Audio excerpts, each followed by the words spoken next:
Bonjour tout le monde.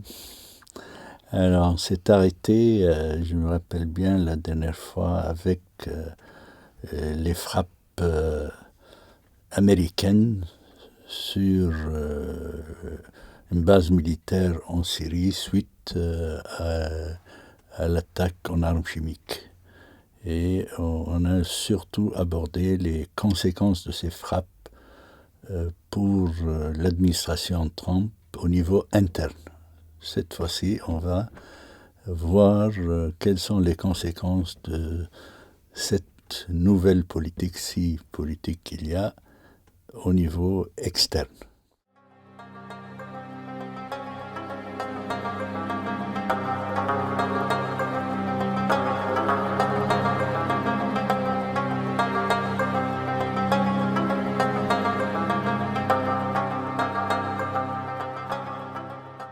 Pour ce qui est des conséquences en dehors des États-Unis, on voit très bien que ça fait un remue-ménage à travers les médias partout dans le monde et ça a redistribué plus ou moins les cartes. Évidemment, du côté russe, iranien et syrien, on essaye de minimiser les conséquences de ces frappes. Et on découvre à l'occasion le nombre incroyable des médias, surtout au niveau européen, qui sont pro-régime Assad, qui essayent de donner des versions. Tout le monde s'improvise comme expert et militaire et stratégique en la matière pour raconter du n'importe quoi. Par exemple, j'écoutais une émission récemment, quelqu'un qui sortait une théorie comme quoi sur les 59 fusées qui ont été lancées, les Tomahawk, il y en a 23 qui ont touché leur objectif, si jamais il y avait des objectifs. Et donc il a fait une opération d'addition et de soustraction. Donc il a conclu qu'il y en a 36 qui ont disparu dans la nature et il a supposé que ça a été abattu soit par Assad, soit par Poutine. Mais Poutine n'en parle pas parce que c'est un grand chevalier pour lui qui lutte pour l'humanité et pour les bonnes causes.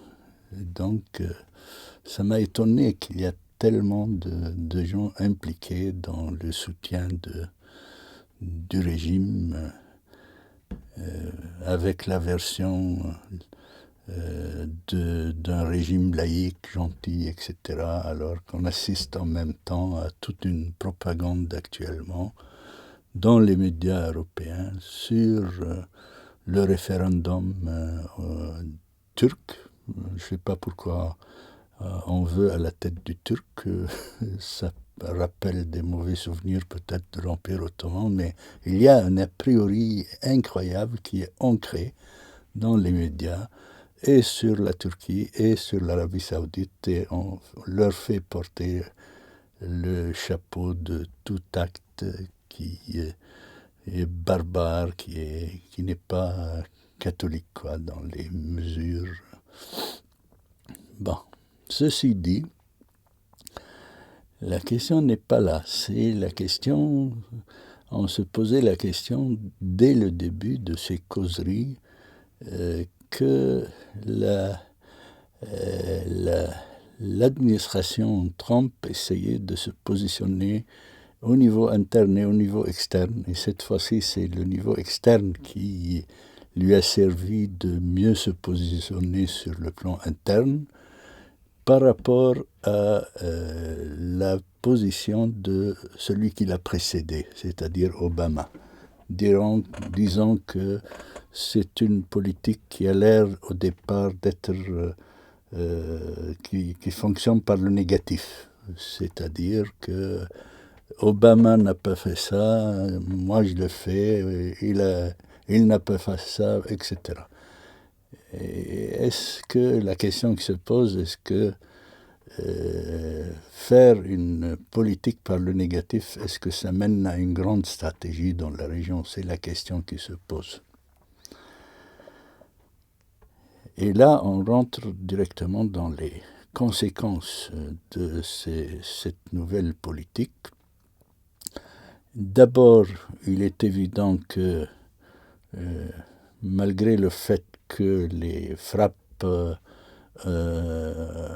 n'ont pas été improvisées, apparemment, l'administration Trump a mis les Russes dans les parfums au début, avant de le faire. Donc, ce qui a été interprété par les pro-russes et les pro-régime comme une faiblesse, c'est comme s'il avait demandé une autorisation au tsar qui domine l'échiquier de cette région du monde, et que le tsar aurait accepté, ce qui est contradictoire. Comme quoi, il a autorisé pour qu'on frappe la Syrie, quoi.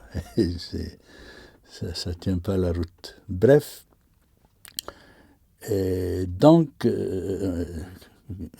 prévenu ou pas, la conclusion de ça, c'est que l'administration américaine ne cherchait pas à affronter les Russes en Syrie de façon directe. Et toute la question est là. C'est-à-dire, on dirait qu'il y a une mise dans l'analyse américaine de la nouvelle administration, comme quoi on peut exiger aux Russes, leur imposer un changement d'attitude vis-à-vis du régime et vis-à-vis de leur politique dans la région, y compris leur alliance avec l'Iran.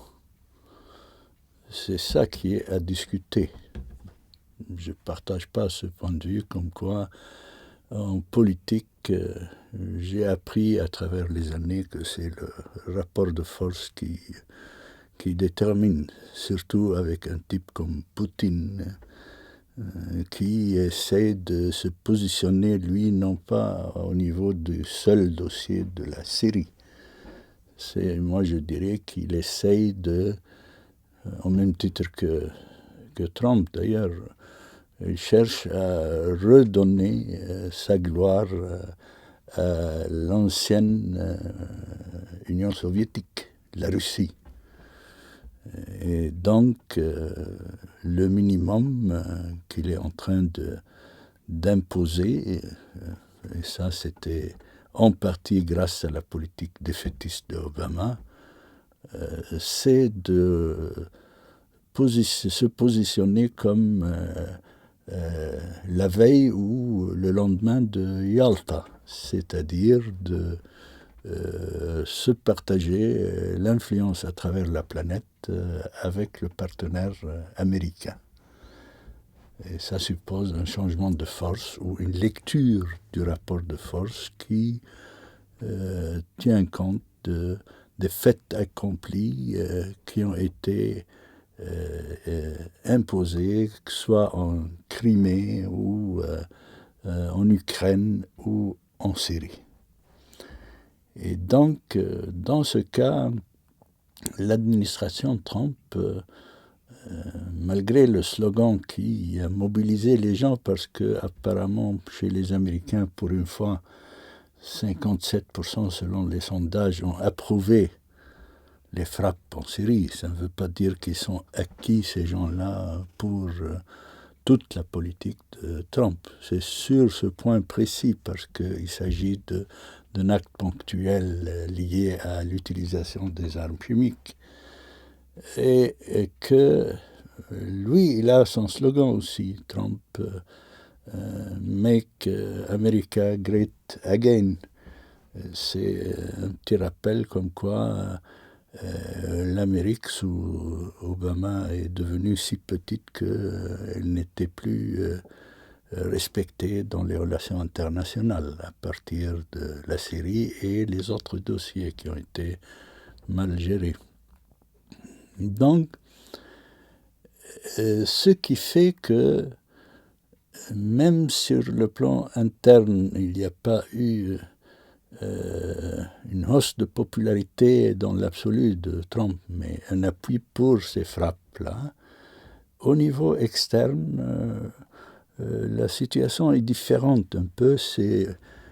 On dirait que ça fait un petit rappel que le leadership occidental est de retour, quoi.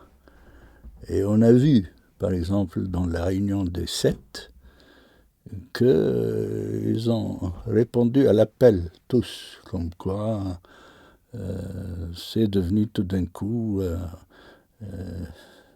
ils ont adopté plus ou moins des politiques plus fermes vis-à-vis du régime syrien et vis-à-vis de l'Iran, alors que ce n'était pas le cas avant. Sous Obama, c'était sauf que peu. Alors, les gens étaient à la recherche de contrats à Téhéran, etc., suite à la signature de l'accord nucléaire. Et même le défi lancé parallèlement à ça à la Corée du Nord, ça mobilise aussi, c'est-à-dire au moins ça n'a pas laissé les Chinois indifférents. Ils se sont plus investis dans la résolution de ce dossier, parce que si ça devient sérieux, ça engage tout le monde dans la région. Même les Russes ont proposé leur négociation ou de jouer le go-between dans ce dossier. Dans le monde arabe, ils demandaient que ça, c'est-à-dire qu'ils étaient très déçus avec l'administration qui a précédé, et donc à commencer par l'Arabie saoudite qui a approuvé déjà et qui a applaudi l'élection de Trump. Ils sont en train d'améliorer leurs relations avec la nouvelle administration, mais sur des points précis. Ce qui les intéresse plus spécifiquement, c'est, en plus de la Syrie, ce qui est plus urgent pour eux, c'est la question au Yémen, parce que ça menace la sécurité des pays du Golfe directement. Et c'est là où on voit, par exemple, que ça se précise une politique américaine qui, malgré les attentes un peu hâtives de certains Arabes qui ont duré et du régime Assad et de la politique de Obama, je parle ici de l'opposition syrienne qui saute hâtivement peut-être aux conclusions, comme quoi voilà le cowboy qui revient et qui va employer la force et faire le boulot à leur place. C'est un peu hâtif là, c'est pas comme ça que ça se présente jusqu'à maintenant. Pour moi, tant que les États-Unis, la nouvelle administration n'a pas déterminé qui est son allié sur place dans le conflit syrien, on reste dans le flou. C'est-à-dire, je comprends très bien, pour Poutine c'est clair, il ne veut pas impliquer le minimum de soldats russes dans une guerre terrestre, etc. Il emploie son aviation surtout, mais il a sur place les Iraniens, le Hezbollah, les milices chiites qui font le boulot. Et du côté américain, on voit très bien qu'il ne veut pas s'impliquer, il ne veut pas envoyer plus de soldats. Ce n'est pas avec 1000 soldats qu'il a envoyés chez les Kurdes qu'il va faire l'équilibre avec Poutine et les Iraniens dans la région. Et du côté de l'opposition syrienne, on ne voit pas une ouverture jusqu'à maintenant, ni militaire, ni politique, pour dire voilà, j'appuie une telle opposition modérée. Il faut la préciser, il n'y a rien de concret à ce niveau. Et donc, les Kurdes, c'est une carte qui se discute parce que c'est à double tranchant. D'une part, ça vient déranger sa relation avec la Turquie, et d'autre part, justement, les Kurdes en question en Syrie qui se battent là, et selon l'opposition syrienne, c'est des gens qui sont proches du régime, et que c'est une carte partagée entre le régime syrien, Poutine et les Américains. C'est pas avec ça qu'on va renverser Assad. C'est pas évident, cette affaire. Et donc, on se replie actuellement sur, avec la tournée du ministre de la Défense dans la région, qui essaye de visiter les pays du Golfe, de mettre en priorité la guerre contre l'Iran, ou le soutien dans la guerre contre l'Iran au niveau du Yémen. On voit se dégager une stratégie qui parle moins de renverser le régime syrien, sauf à long terme, ou bien si il est question de le renverser, ce sera en accord avec les Russes. Mais donc on bute en même temps au même problème, et si les Russes ne veulent pas céder, malgré toutes les propositions alléchantes comme quoi ils vont rentrer dans le club du G8. C'est pas ça ce qu'il cherche, Poutine. Il cherche plus que ça. Il cherche à être partenaire à part entière sur tous les dossiers. Et voilà. Ça peut paraître un peu pessimiste pour les uns, mon diagnostic cette fois-ci, mais c'est le réalisme de mon expérience qui m'a appris que de ne pas spéculer avant de voir des actes concrétisés pour parler d'un vrai changement de la politique américaine dans la région. Merci.